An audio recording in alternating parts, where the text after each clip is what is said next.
À Bamako, comme dans plusieurs régions du pays, les écoles publiques peinent à rouvrir leurs portes. Les enseignants ont choisi de maintenir leur arrêt de travail, estimant que leurs revendications n'ont toujours pas été satisfaites. Ils dénoncent le non-respect des engagements pris par les autorités, notamment sur les questions salariales et les conditions de travail. Effectivement, comme vous l'avez constaté sur le terrain, depuis le 1er octobre, date de la rentrée, un certain nombre de régions, dont les synergies régionales, ont déposé des arrêts de travail pour protester contre les omissions constatées sur les enrôlements. Vous savez, le gouvernement a engagé un processus d'enrôlement dans le système intégré de gestion des ressources humaines.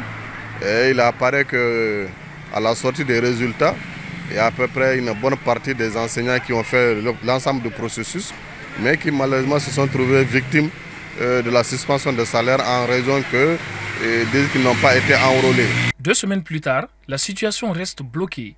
Les négociations entre syndicats et gouvernement se poursuivent, mais aucun compromis n'a encore été trouvé. Pendant ce temps, l'année scolaire 2025-2026 prend du retard et l'inquiétude grandit chez les parents d'élèves. Vous savez, ce genre de situation, c'est une question de confiance.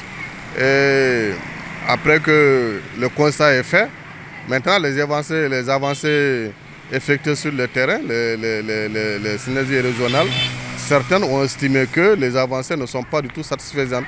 C'est ce qui a fait qu'elles ont maintenu leur mot d'ordre, même si aujourd'hui la plupart de ces synergies régionales sont en train de suspendre leur mot d'ordre et suivre un peu la directive de la synergie nationale en attendant qu'on voit plus clair dans la situation. Dans ce climat d'incertitude, de nombreux élèves restent à la maison, espérant pouvoir retrouver le chemin de l'école le plus vite possible. Certains acteurs de l'éducation veulent encore croire à un dénouement proche, à condition que chaque partie fasse un pas vers l'autre. Non, je pense qu'on va rassurer les parents d'élèves, parce que nous, enseignants, ce qui nous intéresse, c'est surtout être en contact avec nos enfants, parce que les élèves, ce sont nos enfants, et que nous avons engagé une discussion dynamique avec le gouvernement à travers le ministère du Travail et de la Fonction publique. Des mesures ont été prises, et d'ailleurs ce sont ces mesures-là qui ont valu à la synergie nationale de suspendre son mode d'ordre général qui devait commencer le 13 octobre.